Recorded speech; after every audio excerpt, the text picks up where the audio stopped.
नमस्कार मित्रों। नमस्कार गोयल जी। नमस्कार भाई साहब। आज मैं फिर सोलन की खूबसूरत वादियों के मध्य अपने भ्राताश्री रवि गोयल साहब के साथ एक नए पॉडकास्ट लेकर आपके सामने हाजिर हूं। मित्रों, आज ही ये समाचार मिला और काफी लोगों को एक सुखद एहसास हुआ। एक आतंकवादी जो लेबनान में बैठा हुआ था, हिजबुल्लाह का आतंकवादी नसरुल्लाह वो ढेर हो गया। अब प्रश्न ये उठता है, मैं समझता हूं आतंकवाद, उसका भी एक आतंकवाद था, निश्चित रूप से एक आतंकवाद था। आज इसीलिए लगभग पूरे विश्व में एक खुशी का माहौल है, कुछ देशों को छोड़कर। वो आप समझ सकते हैं मैं क्या कह रहा हूं। लेकिन समूचे विश्व में दृष्टिपात करें, ये ठीक है, आज हिजबुल्लाह का एक खूंखार आतंकवादी मारा गया। थोड़े दिन पहले, मैं समझता हूं लगभग एक सप्ताह पहले, लेबनान में भी पेजर्स में अटैक हुए थे। नेक्स्ट डे मोबाइल लैपटॉप में अटैक हुए थे। लैपटॉप मोबाइल में एक्सप्लोजिव हुआ था, ये कहना चाहिए एक्सप्लोजन हुआ था। क्या उसको आतंकवाद कहेंगे या नहीं? मैं बिल्कुल एक निष्पक्ष रूप से चर्चा की शुरुआत कर रहा हूं। आज यदि हिजबुल्लाह का एक आतंकवादी मारा गया, मैं समझता हूं आतंकवाद की समाप्ति की ओर ये एक सुखद कदम है। लेकिन मैं अब यहीं से बात की शुरुआत करता हूं। जो एक सप्ताह पहले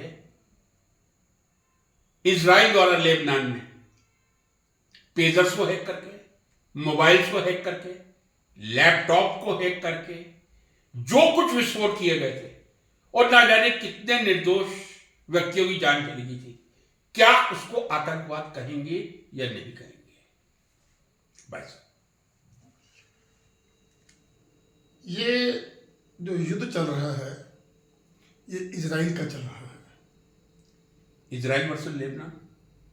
मैं इसको इजराइल वर्सेस लेबनान ना कह करके थोड़ा बड़ी पिक्चर के रूप में देखता हूँ। जहाँ तक हम टीवी न्यूज़ में देखते हैं, इजराइल एक छोटा सा कंट्री है जो कि चारों तरफ अपने दुश्मनों से घिरा हुआ है,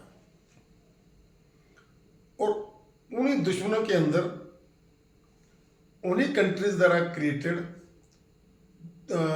लगभग 3 शायद ऐसे आतंकवादी ग्रुप हैं जो कि एक एक कंट्री से भी ज़्यादा पावर रखते हैं। उनमें से एक है हिजबुल्लाह, बिल्कुल। एक शायद हुती है, एक और नाम है, मैं एकदम से माइंड में नहीं आ रहा। ये हम सब भली भांति जानते हैं कि इजराइल आतंकवाद नहीं करता है, लेकिन अगर इजराइल को छेड़ा जाता है तो इजराइल का बच्चा बच्चा सैनिक बनकर लड़ने को और मरने को तैयार रहता है, देश पर कुर्बान होने को तैयार रहता है। ऐसी बातें हम हमेशा समाचार के माध्यम से देखते हैं जी, सुनते हैं। जब मैं इस बात को सुनता हूं तब मुझे अपनी संस्कृति याद आती है, भारतीय संस्कृति। हमारा सनातन ने हमें यही सिखाया है कि अधर्म के खिलाफ युद्ध करो, और अगर ना भी जीत पाओ तो अगर उस युद्ध में आप पूर्णतः कुर्बान भी हो जाओ तो अपनी कुर्बानी दे दो। आपके जीते जी अधर्म ना पले, मतलब अधर्म को पलना नहीं चाहिए। तो मैं उसी परिप्रेक्ष्य में देखता हूँ कि इजराइल पिछले लंबे समय से एक बड़ी लड़ाई लड़ रहा है। हमें ये भी मालूम है कि एक रात अचानक कुछ समय पहले इजराइल के ऊपर बहुत बड़ा हमला हुआ था, अटैक हुआ था। वहाँ के लोगों को बंदी बना लिया गया था। उसी दिन से इजराइल ने जो बदला लेने की ठानी है, उसका लड़ाई का आज एक चरण ये पहुंचा है कि उन्होंने नसरुल्लाह को मार गिराया। आत्मरक्षा में किसी को मार गिराना, आतंकवादी को मार गिराना, वैसे भी हमारे, अगर मैं अपने भारतीय परिप्रेक्ष्य में देखूं तो इसे गलत नहीं, सही माना जाता है। अब इसके अंदर अभी आपने एक सवाल उठाया कि जो लेबनान में कुछ समय पहले टेक्निकली विस्फोट कराए गए पेजेस के अंदर, लैपटॉप्स के अंदर, मोबाइल। आपने ये कहा कि वो लोग वहाँ के आम नागरिक थे। मुझे नहीं पता, मैं ज़्यादा नहीं जानता, पर मैं इस पे आपके एक सवाल करता हूँ। ये तो आपकी सोच हो सकती है। अगर आप लेबनान की न्यूज़ सुनोगे, वो तो यही कहेगा, हर कंट्री यही कहती है कि मेरे निर्दोष हैं। हो सकता है कि वो सब लोग हिजबुल्लाह से जुड़े हुए लोग हों। उन्हीं विस्फोटों के जरिए आज इजराइल, मैं सिर्फ एक संभावना व्यक्त कर रहा हूँ, मुझे नहीं पता सच्चाई का, सच्चाई का किसी को नहीं पता होता। लेबनान आज भी ये कह रहा है कि आप हमारे निर्दोष लोगों को मारते हैं, और आज भी इजराइल का ये बयान है कि हमने किसी भी निर्दोष, ये इजराइल का पहले दिन से बयान है कि हम कहीं भी किसी भी निर्दोष के ऊपर अटैक नहीं करते हैं, हम आम नागरिक पर अटैक नहीं करते हैं। मैं उसकी तरफदारी नहीं कर रहा हूँ इजराइल की, मुझे नहीं पता, लेकिन ना तो हम ये कह सकते हैं कि वो आतंकवादी थे जो उसने मारे थे, ना ही हमें दावे से ये कहने का हक है कि वो लोग कोई आम नागरिक थे। दावे दोनों तरफ हैं। लेबनान तो यहाँ तक कहता है कि नसरुल्लाह एक शरीफ आदमी था, एक आम नागरिक था। इसने क्रूर एक्ट किया है इजराइल ने। इजराइल हमेशा ये कहता है कि मैं किसी कंट्री के, मेरी दुश्मनी जितनी मर्जी हो, मैं उसके निर्दोष नागरिक को नहीं मारता हूँ। तो ये एक सवाल जो आपका था, बस मैं तो उसमें यही कहूँगा कि वो सच्चाई क्या है हमें नहीं पता। हमें इतना पता है, अगर इजराइल के ऊपर बहुत बड़ा हमला हुआ था तो इजराइल आत्मरक्षा के अंदर लड़ रहा है। एक्शन के रिएक्शन भी होते हैं। होने को ये भी हो सकता है आने वाले टाइम में कि सभी देश मिलकर, पहले भी देश धमकियां देते रहे इराक को कि हम तुम्हें ओवरनाइट नेस्तनाबूद कर देंगे। इजराइल को पता है कि अगर ये सब मिलकर के मुझ पर अटैक कर दें, मैं 24 घंटे के अंदर नेस्तनाबूद हो सकता हूँ। ये जानते हुए भी उसका ये प्रण कि अगर हम जब तक जिंदा हैं तब तक अपनी आत्मरक्षा, अपने आत्मसम्मान के लिए लड़ते रहेंगे। मैं उनके इस भावना की कदर करता हूँ, इज्जत करता हूँ, और उनके द्वारा उठाए गए सभी कदमों को आज तक मैं अपने नज़रिए से सही मानता हूँ। बाकी देखो, वो क्योंकि ये एक इंटरनेशनल कॉन्स्पिरेसी है, हमारे तो देश इससे की रिलेटेड नहीं है। जितनी किस वे में नॉलेज मिलती है वो न्यूज़ से मिलती है।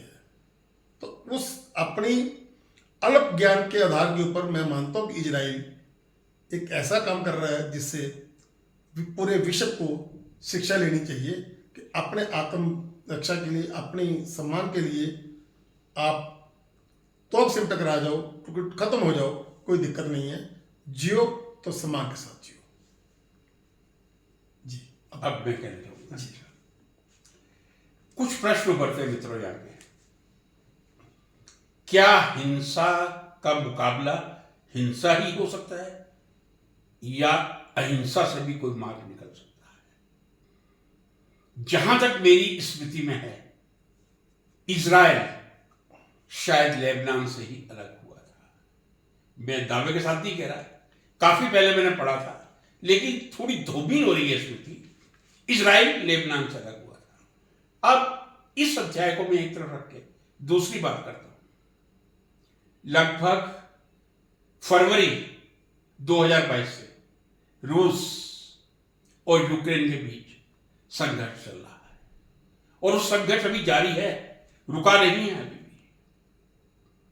पुतिन साहब की एक अपनी ईगो है, जेवलेंस्की की अपनी ईगो है। बहुत छोटा सा राष्ट्र है यूक्रेन। यूक्रेन की अर्थव्यवस्था की इस समय क्या स्थिति है, ये सोचे तो शायद बहुत ही दयनीय स्थिति उभर के सामने आती है। और लगभग 15 दिन पहले या 1 माह पहले मैंने किसी समाचार पत्र में पढ़ा था कि जो यूक्रेन का आम नागरिक है वो अब नहीं चाह रहा कि युद्ध हो। यूक्रेन का आम नागरिक ये चाह रहा है कि अब शांति की तरफ हम बढ़े। वही यूक्रेन जो 2022 फरवरी में, यदि मेरी स्मृति सही है, युद्ध के प्रारंभ में यूक्रेन का हर नागरिक ये कहता था हम रूस को नष्ट कर देंगे। और मैं सैल्यूट करता हूं यूक्रेन के जनता को भी और जेलेंस्की को भी। उनमें जो एक जज्बा रूस से बदला लेने का, वो काबिल तारीफ है। लेकिन प्रश्न यही आता है, चाहे लेबनान और इजराइल की लड़ाई हो, यूक्रेन और रूस की लड़ाई हो, यूक्रेन मारा जा रहा है, इसमें कोई दो राय नहीं है। यदि आप यूक्रेन की सभी इकोनॉमिक कंडीशन देखेंगे, बहुत ज्यादा खराब है।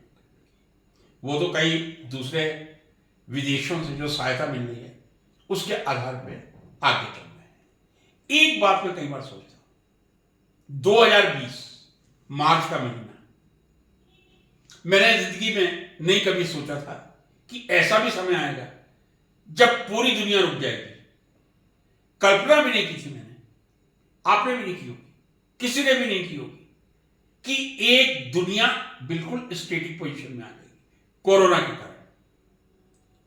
आदमी आदमी की शक्ल नहीं देख पाएगा, आदमी आदमी से डर रहा था। यह मैं गलत नहीं कह रहा हूं। जैसे ही हम किसी के पास से निकलते थे, थोड़ी डिस्टेंस वो एक लगभग पृथ्वी के विनाश का एक बहुत बड़ा मंत्र बर्बाद बने दिया था। लेकिन हमने कोई सबक नहीं लिया। लगता था कि कोरोना के बाद अब धीरे धीरे अर्थव्यवस्था सुधरेगी तो लोगों के मस्तिष्क में भी एक हिंसा के प्रति नफरत का भाव पैदा होगा। एक ईगो जो है, ईगो विदाउट एनी यूज, उसका खात्मा होगा। लेकिन मुझे नहीं लगता हमने कोरोना से कोई सबक लिया है, चाहे इजराइल या लेबनान की बात करें या यूक्रेन और रशिया की बात करें। और जब भी कभी देशों का युद्ध होता है, जैसे भाई साहब ने कहा कि मैं ये नहीं कह सकता कि लेबनान का आम नागरिक मारा गया है, क्या वास्तव में इजराइल ने ऐसी डिवाइस यूज की थी कि जो वहां के टेररिस्ट हैं, आतंकवादी हैं, केवल उन्हीं के पेजर में धमाके हुए थे, उन्हीं के मोबाइल में धमाके हुए थे, या उन्हीं के लैपटॉप पे हुए थे? या जो आम जनता थी जो नहीं चाह रही कि इजराइल के खिलाफ युद्ध हो, लेबनान की किसी भी देश की अधिकांश जनसंख्या शांति ही चाहती है, या उस शांति प्रिय जनता के पेजर या लैपटॉप या मोबाइल में भी धमाके हुए थे। आतंकवाद का सिलसिला बढ़ता जा रहा है। आतंकवाद वैसे कोई नया नहीं है, मैं आपको बताऊं, कई बार पढ़ते हैं। मेरे ख्याल 2 या 3 महीने पहले आया था, ब्रिटेन में एक बच्चे ने, 6 या 7 क्लास का बच्चा था, उसने अपनी क्लास के सभी बच्चों को शूट कर दिया, सभी बच्चों को शूट कर दिया था। और ये वाकया आजकल ब्रिटेन में बढ़ते जा रहे हैं। क्या उस बच्चे को भी मैं आतंकवादी कहूंगा जिसने एक साथ कई बच्चों की जान ले ली थी? एक मेंटल डिसऑर्डर जो उस बच्चे में था, उसने जो कई बच्चों की जान ले ली थी, क्या मैं उसको टेररिज्म या आतंकवाद कहूंगा? कहने का मेरा मतलब यह है कि हम लोगों में, यह बात मैंने पहले भी कही थी और आज फिर कह रहा हूं, पूरे वैश्विक स्तर पर जितने हम विकसित होते जा रहे हैं, जितने हम ज्यादा शिक्षा ग्रहण करते जा रहे हैं, जितनी नई रिसर्चेस हो रही हैं, प्रतिदिन अनेक research paper, innovative research paper पूरे वर्ल्ड में ऑक्सफोर्ड से, कैम्ब्रिज से, हार्वर्ड से, MIT से या भारत की किसी यूनिवर्सिटी से पब्लिश होते हैं।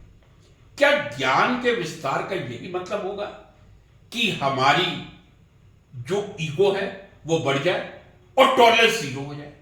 मुझे तो लगता है कि हमारे देश में और समूचे विश्व में जो ये जीरो टॉलरेंस आ रही है और एक अननेसेसरी ईगो को किस तरह परिभाषित किया जाए, ये मैं कोई चर्चा नहीं करूंगा। अननेसेसरी की ईगो, चाहे वो जेवलेंस्की वर्सेस पुतिन हो या इजराइल वर्सेस लेबनान हो, ये जो जीरो टॉलरेंस डेवलप हो रहा है, चाहे ब्रिटेन के स्कूल में बच्चों का एक बच्चे के द्वारा नरसंहार हो, या जिस तरह पहले अभी भी चल रहा है पाकिस्तान से जो इन्फिल्ट्रेट होके आ रहे हैं और हम रोज देखते हैं कि हमारी सेना को घायल करते हैं, हम भी आतंकवादियों को ढेर करते हैं।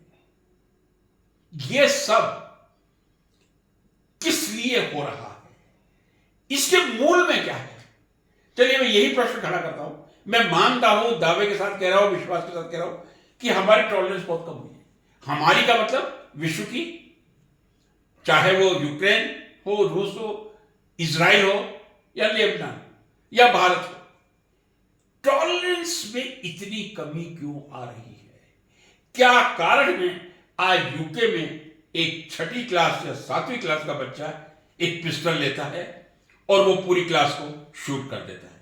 क्योंकि वहां कोई पिस्टल रखना इलीगल नहीं है। यदि मैं सही हूं तो हर घर में पिस्टल मिलेगी, बच्चा पिस्टल लाएगा, शूट करेगा। इस प्रकार की जो हिंसक प्रवृत्तियां हैं वो क्यों बढ़ रही हैं? थोड़ा प्रकाश करें। आपने कई विषयों को जी टच किया। एक विषय आपने ये टच किया कि आपने इजराइल लेबनान युद्ध और रूस यूक्रेन युद्ध को पैरेलल खड़ा किया। इसके अंदर मेरे विचार थोड़े से ऐसे हैं कि इजराइल अपने आत्मसम्मान की लड़ाई लड़ रहा है और जो रूस का अटैक था यूक्रेन के ऊपर, या यूक्रेन का उसको जो चल रहा है, युद्ध चल रहा है, वो एक ईगो युद्ध चल रहा है, उसमें कोई आत्मविश्वास या कोई लड़ाई नहीं है। मैं दोनों युद्ध को अलग अलग मानता हूँ। अब आपका एक सवाल ये भी था, थोड़ा स्पष्ट करें, आप कैसे मानते हैं? मतलब युद्ध तो युद्ध है दो देशों के बीच। नहीं, दो देशों में तो युद्ध ही होता है, लेकिन युद्ध के कारण क्या है? रूस ने क्यों अटैक किया था उसके ऊपर में, यूक्रेन के ऊपर में? उसका कोई कारण नहीं है।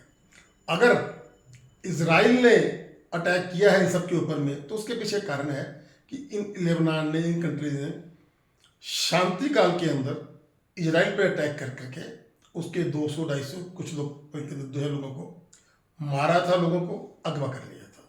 देखो, अगर कोई मेरे घर पे अटैक करेगा तो क्या मुझे युद्ध करना चाहिए या नहीं करना चाहिए, वो तो एक अलग विषय है। मैं मानता हूँ ऐसा।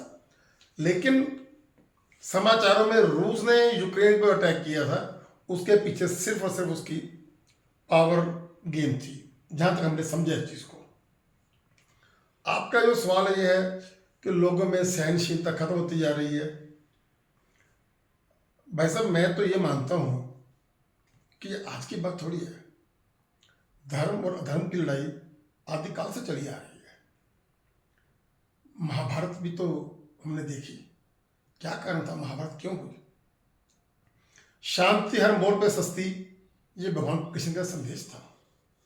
और उन्होंने पूरी कोशिश की थी कि पांडवों को पूरी तरह से दबा दिया था उन्होंने कि आप युद्ध नहीं करोगे, सिर्फ 5 गांव लेकर के अपना पेट का याचन पालन करोगे। लेकिन जब यो भी नहीं हुआ तब भगवान कृष्ण ने कहा था हथियार उठाओ, युद्ध करो। तो हमारा धर्म हमें यही सिखाता है कि अधर्म के खिलाफ युद्ध करना ही पड़ेगा। क्या कारण था कि रावण के हाथों माता सीता का अपहरण हुआ? वो भी तो ईगो ही थी, उसको कभी सूर्पनखा की ईगो थी। ईगो, ये एक शब्द में क्या? ईगो तो आदि काल से रही है। सत्ता लोलुपता या सत्ता की पावर, अपने साम्राज्य को बढ़ाने की जो इच्छा शक्ति है अधर्म के अंदर, वो आज से नहीं है, वो आदिकाल से है। तो मैं कोई डिफरेंस नहीं मानता बीते काल और आज के काल में। आज ऐसा कुछ भी नहीं हुआ। आज भी समय बदल गया, सिस्टम बदल गया, कंट्रीज हैं, हर कंट्री की अपनी इच्छाएं हैं, वो युद्ध तो फिर होंगे ही होंगे। पाकिस्तान जैसे आपने खुद कहा रोज आतंकवादी भेजता है, तो क्या हम युद्ध नहीं करें? क्या हम उन आतंकवादियों को बैठा करके उनका स्वागत करें? हमें हमें हमारी सेना को उन्हें सीमाओं के ऊपर में या जब वो शहर में घुसते हैं वहाँ घुस करके मारना ही पड़ेगा। ये भी युद्ध है। हम उससे खुशी महसूस करते हैं, शांति महसूस करते हैं, अपने आप को हमारी सेना के साए में सुरक्षित महसूस करते हैं। जब हमारी सेना के वीर इस कार्य के अंदर शहादत देते हैं तो हम रोते भी हैं उन वीरों के लिए जिनको हम जानते भी नहीं, पर क्योंकि उन्होंने देश की रक्षा में जान दी है, हम उनके लिए हमारे आंख में आंसू भी आते हैं। तो युद्ध तो चलते रहेंगे। रामायण काल से लेकर के आप मुझे कोई भी एक काल बता दें यहाँ युद्ध नहीं हुए। ये बात कहने और सुनने में बहुत अच्छी है कि लोग क्यों इच्छुक हैं, लोग शांति की बात क्यों नहीं करते। जो लोग शांति की बात करना चाहते हैं वो करते हैं, लेकिन अधर्म उन्हें शांत रहने नहीं देता। अगर भगवान कृष्ण शांति नहीं रख पाए तो शांति तो हो नहीं सकती। जब जब अधर्म आएगा युद्ध ही होगा। यही मतलब ये मेरा कथन नहीं है, ये मैंने अपने धर्म से सीखा है। तो मैं तो दोनों युद्धों को अलग अलग मानता हूँ। वो युद्ध ईगो का है और जो इजराइल युद्ध लड़ रहा है वो आतंकवाद के खिलाफ अपनी आत्मसम्मान आत्मरक्षा का लड़ रहा है। पर युद्ध तो होंगे, 1000 साल पहले भी होते थे, 1000 साल के बाद भी। मतलब युद्ध एक जीवन का भाग है, आपने कहना? मैं तो मानता हूँ जीवन का भाग है, कि मैंने तो ऐसा भी काल देखा ही नहीं। हमने पढ़ा है, इतिहास तो पढ़ा ना हमने। देखो तो मैंने 50 साल ही लाइफ के, पर हमने इतिहास तो पढ़ा है। किस काल में युद्ध नहीं हुए? बताइए कौन सा काल शांति काल रहा है? कोई भी नहीं रहा। और मुझे ऐसा लगता है कि आज से 1000 साल के बाद भी युद्ध रहेंगे। ये मुझे लगता है युद्ध होते रहेंगे। युद्ध दो तरह के होते रहेंगे, धर्म का और ईगो का, दोनों होते रहेंगे। धर्म अधर्म में भी कहीं ना कहीं ईगो होती है। अब जो आपने महाभारत की बात करी जी, जब भी महाभारत की बात होती है जी, हम ये बात कहते हैं कि श्री कृष्ण ने बहुत समझाया था कौरवों को कि 5 गांव दे दो जी, लेकिन इस मूल में कितनी बड़ी ईगो थी जी। और एक स्त्री का कितना योगदान था महाभारत में, ये आपको मालूम ही होगा। मैं आपकी बात से नहीं, मैं बता दूं आपको जरा। जी, महाभारत में कहता हूं होता ही नहीं, शायद ये मेरा सोचना है। जी, क्या द्रौपदी ने जब दुर्योधन जी, पानी में गिरे थे जी, तो उनका क्या वाक्य था द्रौपदी का, आपको याद है? हाँ जी, हाँ जी। अंधे का बेटा भी अंधा। जी, हाँ, ये भी हमने पढ़ा है। बिल्कुल इसी संदर्भ में मैं आपसे कह रहा हूं, ये भी पढ़ा है हमने। द्रौपदी भी कहीं ना कहीं इस युद्ध के लिए जिम्मेदार थी या नहीं, एक तार्किक विश्लेषण किया जाए। जी, सबसे पहले जब दुर्योधन कुंड में गिरते हैं जी, तब द्रौपदी की जो प्रतिक्रिया आती है, दुर्योधन अंधे थे, अंधे का बेटा भी अंधा। जी, वो जो दुर्योधन को तीर लगा था वो शायद फिर उसने एक युद्ध महाभारत के रूप में लिया। जी, जी, हो सकता तो वो भी आप जब किसी की ईगो को ठेस पहुंचाएंगे, एक ईगो नेसेसरी ईगो होती है और एक अननेसेसरी। जो दुर्योधन की ईगो थी वो अननेसेसरी नहीं थी। पांचाली ने, द्रौपदी ने जो नेसेसरी ईगो थी दुर्योधन, उसको ठेस पहुंचाया था। जी, और जो आपने कहा कि हम आदिकाल से युद्ध देखते हुए आ रहे हैं, जी, यदि मैं सही हूं, त्रेता में राम हुए थे, द्वापर में कृष्ण हुए थे। जी, त्रेता में एक युद्ध देखने को मिलता है, सुनने को मिलता है, देखने को तो नहीं। जब राम ने रावण का वध किया था, जी, क्योंकि उसने सीता का अपहरण किया था। बिल्कुल वो धार्मिक युद्ध था, और राम तो मर्यादा पुरुषोत्तम है। दूसरा युद्ध देखने को मिला त्रेता में, जी, नहीं द्वापर में, सॉरी, द्वापर में। जब भगवान श्री कृष्ण ने कंस का वध किया था, जी, वो भी एक धार्मिक युद्ध था। जी, अपरिहार्य था वो युद्ध, इनएविटेबल था। ठीक।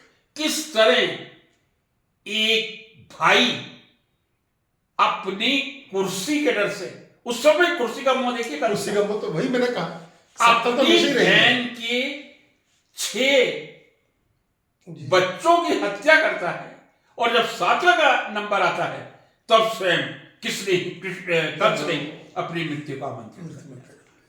ये धार्मिक युद्ध हुए। अब जो युद्ध है वो धार्मिक नहीं है, अब जीरो टॉलरेंस और ईगो के युद्ध है। जी। आज मैं कहता हूं, आप जाकर यूक्रेन की जनता की राय देखिए, यूक्रेन की जनता कितनी तड़प रही है। रूस काफी शक्तिशाली देश है। मैं अभी कहीं पढ़ रहा था, राष्ट्रपति पुतिन, वैसे तो वो किसी जमाने में कम्युनिस्ट ही हुआ करते थे, जी। लेकिन उनका जो वैभवी ठाठ है, मैं कहता हूं वो शायद हसरत बोलकिया के बराबर तो नहीं, जी जी लेकिन काफी कुछ उनसे मिलता जुलता है। होगा, बिल्कुल होगा। तो ये व्यक्तियों की जो लड़ाई